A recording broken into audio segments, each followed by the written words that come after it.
Hello and welcome back everyone, Jay Barrino here, continuing StarCraft Mass Recall, a StarCraft Brood War remake, and StarCraft 2.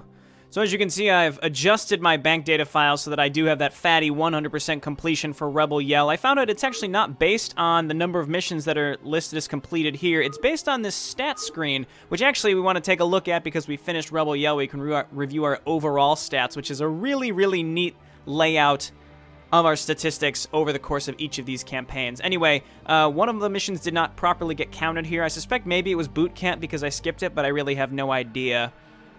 But anyway, yes, I modified that to be 100% properly, and it carried over here. So let's go ahead and start Overmind. Probably at the end of Overmind, I'll go back and review all those stats again. Alrighty, here we go. Let's get started. This is one of my favorite campaigns, though it does get very challenging later on. I would say the end of Overmind is much harder than the end of Rebel Yell. That's just my personal opinion, though. I had a lot of trouble with it the first time I played Mass Recall. I had a lot of trouble with it in the vanilla game. The Invasion of Ire is just a terribly challenging mission, not to mention the actual final mission. Very tough. The swarms have crushed the meager human resistance and laid waste to 9 of the 13 Terran worlds. Shortly after the fall of the Terran capital world of Tarsonis, the main Protoss fleet abandoned the Terran sector. Now efforts continue on Tarsonis to weed out the remaining Protoss forces.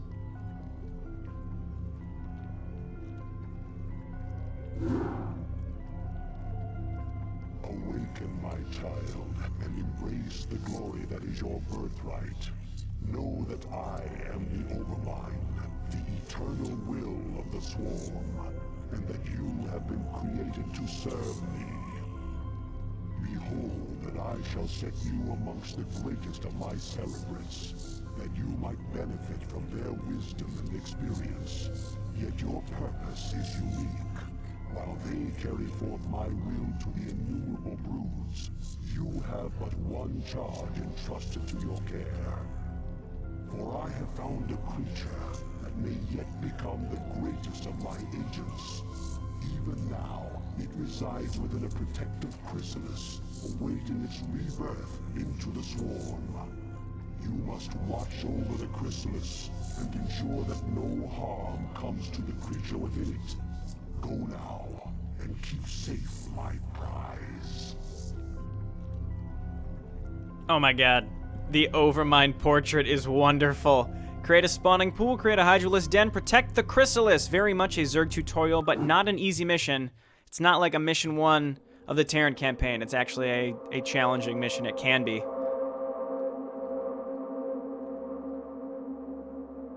That was a strange little cut to black. Sukdar's Point, Tarsonis.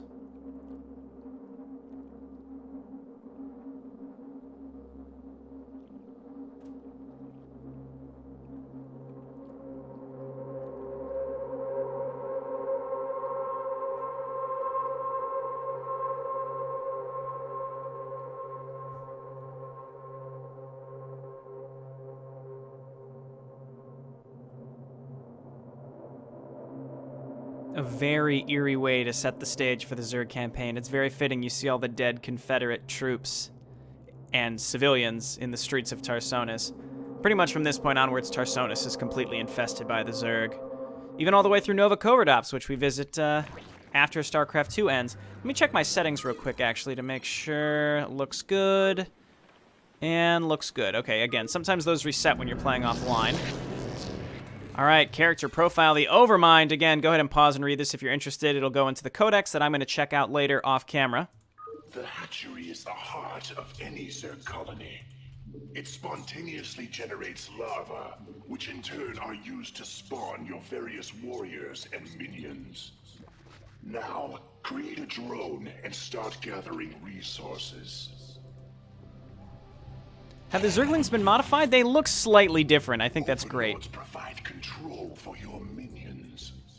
As your forces grow in number, you must hatch more overlords to control them. To create new warrior strains, you must generate the various hive structures. The drones themselves mutate into these structures. Yet be careful. Never use your last drone to make a building. These Zerglings are definitely modified, but I can't quite pinpoint what. but I like them a lot, and their wireframe is different too. And they do look more like the StarCraft 1 Zerglings. Again, it's challenging for me to tell exactly what the change is, but it's definitely there. It's definitely there. Very exciting. It might occur to me in the future exactly what the change is. Maybe someone in the combats knows. Anyway, we're going to struggle with minerals most of this mission, so I'm going to get 2 more drones, and then I'm going to save up and get my spawning pool. Otherwise, some Terran attacks are going to come and murder us. Probably want to get Sunken Colony up here, an extra Sunken Colony up here. You need a spine. Well, it's not spine crawlers, they're Sunken Colonies. They shoot a little spike into the ground. You can kind of see it in StarCraft 2, the Impaler Colonies, which are listed as the predecessors of Sunken Colonies. I suppose that's why they're so slow and easy to dodge for that gameplay mechanic to obtain the Impaler, the Hydralisk Impalers. All right. Now, order your drone to become a spawning pool. You'll notice that structures can only implant themselves upon the creep. You can make creep colonies to extend the creep, but only a hatchery can be built upon open ground. The Cerebrate portraits, it's a little goofy, but it's nice that they have a unique portrait. I think that's important. There's the young Chrysalis. So small. Okay. Well, we don't have to move that anywhere, this map, or anything like that. All right, we almost have our spawning pool. Let's go ahead and throw down a creep colony up here. We need to spread the creep. I mean, another thing I could also do is just make another hatchery down here, because we're going to need to double our production anyway. That'll spread the creep all around here. But getting, you know, it can't hurt to have another creep colony up here. I don't really know if spore colonies are something we're going to need. I am Zaz. I too am a Cerebrate of the Overmind. I have located a small band of Terrans who could threaten the Chrysalis and the Hive Cluster. You must not allow them to leave here alive. Okay, we'll do our best for you, Zaz. Destroy the Terran encampment. So, it just shows this section. You saw there are a lot of Firebats and Goliaths, which are wonderful, wonderful counters to everything we have. We have character profiles for Dagoth and Zaz. That's actually wonderful. However, Zaz's sniveling nature often disturbs his fellows. I like that. I'm going to make sure to check those out once I finish this recording, because the time and care that goes into writing those is wonderful. And I think a lot of them, most, if not all of the information comes straight from the original StarCraft 1 manual, because StarCraft 1 was made in a time when you actually got a lot of exposition from game manuals, which is kind of an interesting thing that never happens anymore. Nobody writes exposition in game manuals because you can deliver it in the game. All right, here we go. Let's get on up there and protect our Sunken Colonies. Sunken Colonies, though, are pretty darn good. Very, very good. Now, we don't have any sort of creep bonus in StarCraft 1. You need the creep to build on, and it does give you vision, but it's not the same as creep tumors that are burrowed. You need creep colonies or hatcheries to spread the creep, so of course you have vision because you have above ground. You have above ground buildings providing that site. Let's go ahead and get metabolic boost. And how much is a Hydralisk Den? I honestly don't even know. Hydralisk Den is 50. 150-50, and it's D, it's not H. Actually, I think it's always been D. Actually, no, I don't know. I don't know what the hotkey is in StarCraft 2. It doesn't matter, though. But it's on our basic mutation, though, so it conflicts with the hatchery H hotkey. So if it was in advanced structures, it could very well be H in StarCraft 2. I just don't know. I don't know off the top of my head. I can actually look at the tooltip right here and already see that the evolution chamber has a unique model. It looks much more like it did in StarCraft 1 just based on that little picture there. So we'll be getting that pretty soon. Now we have a Hydralisk Den. I'm going to get an evolution chamber because I would really like to start getting upgrades as soon as possible. Probably just get +1 of everything before we start attacking. So again, we can only see this amount of the Terran forces. It's the remnants of Omega Squadron, but they have a small part of their base up here, and it's pretty much stretches down the entire right side of the map. So this is a very small map, but the Terran are pretty much everywhere on it except up here. There's actually another base you could take up there, but I'm not going to. Evolution chamber coming up. I'm going to save my minerals and start one of my +1s right away. That'll do it. I suppose Carapace would have been a better choice early on. It really doesn't matter because I'm going to try to get all of them. Both Hydralisk upgrades, again, these are all like technically 1.5, tier 1.5, so these are worth getting right away. They're definitely worth having. Let's go ahead and get 2 more drones because I anticipate wanting to get a few more colonies. I'm going to go ahead and make another one probably right there. And then as they come and attack me over here, hopefully, again, as long as I have like a Sunken Colony to take a little bit of heat, then my Zerglings can probably clean stuff up. I haven't built any other units yet, which is probably a big mistake. So let's get one Hydralisk and then turn that into a Sunken Colony. I don't know if the enemy's going to be attacking me with air. I don't remember if they do or not on hard mode, so I need to be acutely aware of that at all times. It's very tempting to come up here just to see if there is actually... I think there's a base to take all the way up here, but it is much closer to the enemy base. Let's check. Nope, that's just a big group of units. There might be something down here, but there's also Terran units, so I'm not going to mess around with that. Just mass Hydralisk is going to be the way to go for a lot of these missions. It's just AoE like Reavers, High Templar, Siege Tanks. That's the big counter to Hydralisks. But other than that, like, if they don't have those types of units, mass Hydralisks are going to be the way to do it. Wow, those Firebats performing very well against my Zerglings, which is about what I would expect. Let's go ahead and queue up Group Spines. We don't need Muscular Augments because we're sitting pretty on the creep right now. Hydralisks also only 75 minerals. I would say they do more damage. They're more powerful, sort of, in StarCraft 2. They're more fragile, but they deal more damage, in my opinion. Whereas StarCraft 1, I mean, they're equally fragile, but you can see they're considered medium. They're not light or armored. They're not necessarily countered directly by anything. Like, a Vulture isn't going to do full damage against a Hydralisk, but neither is a Siege Tank. So it's interesting to think, again, the thing that counters Hydralisk mostly is the same thing that counters any Tier 1, Tier 1.5 unit, which is AoE. So that's why we're going to have to be very, very conscious of tanks and Reavers and Psystorm. Those are the big things, in my opinion. There's not much else, I think, that counters mass Hydralisk. Hydralisks are just your bread and butter, very versatile unit. So I'm not going to be exclusively making Hydralisks, don't get me wrong. But I do like doing a mix of a Zerg ground force. I don't particularly care for Mass Mutalisk. I kind of consider Mass Mutalisk the equivalent of Mass Battlecruiser and Mass Carrier. It's just sort of garbage, and I think it's just a silly thing to do.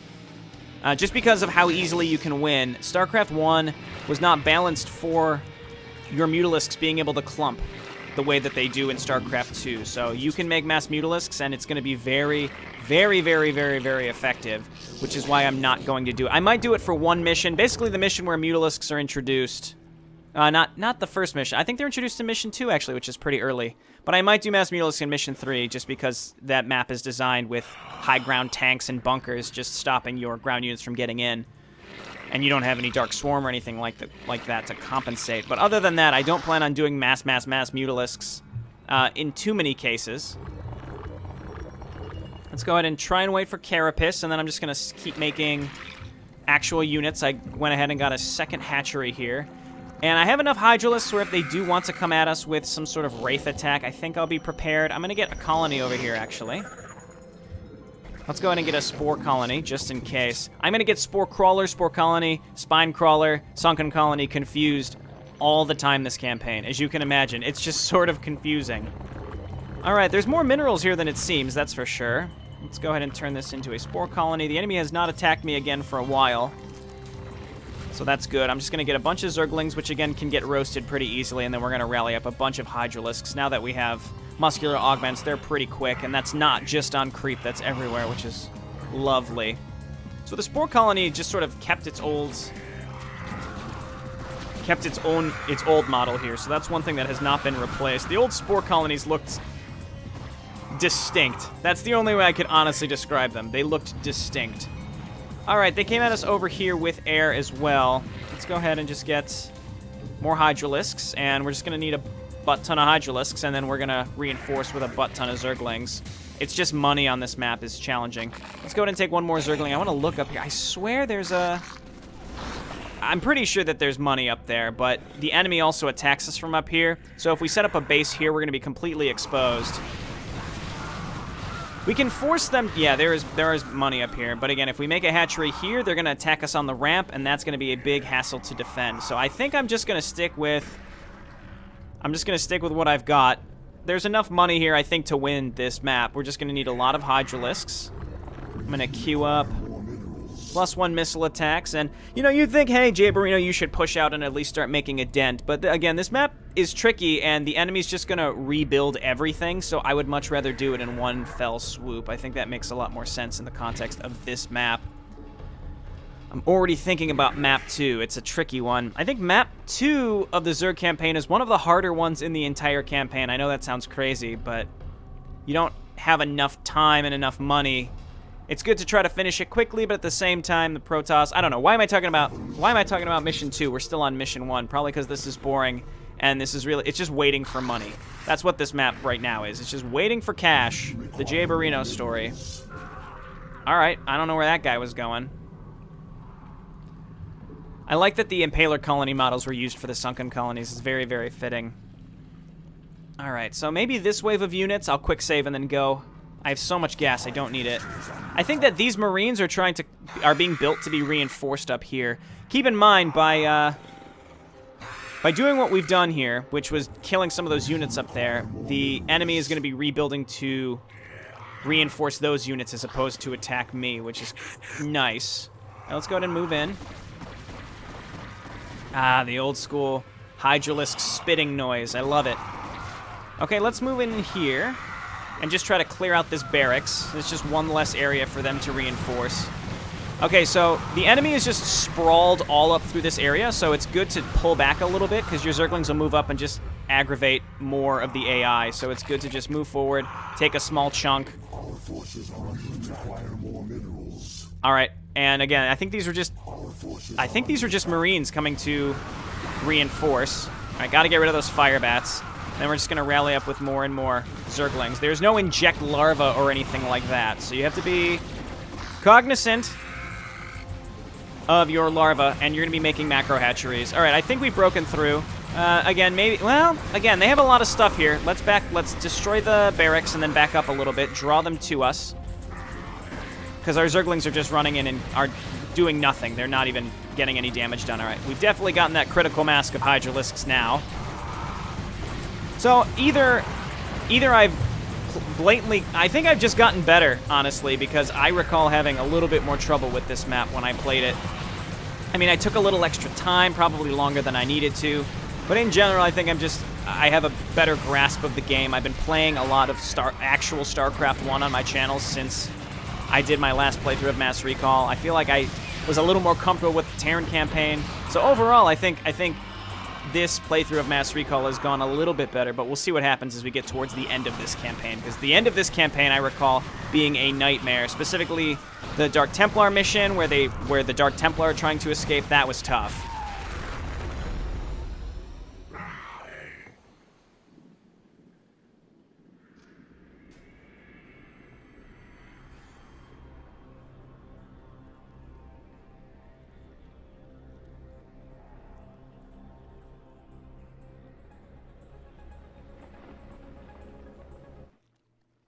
All right.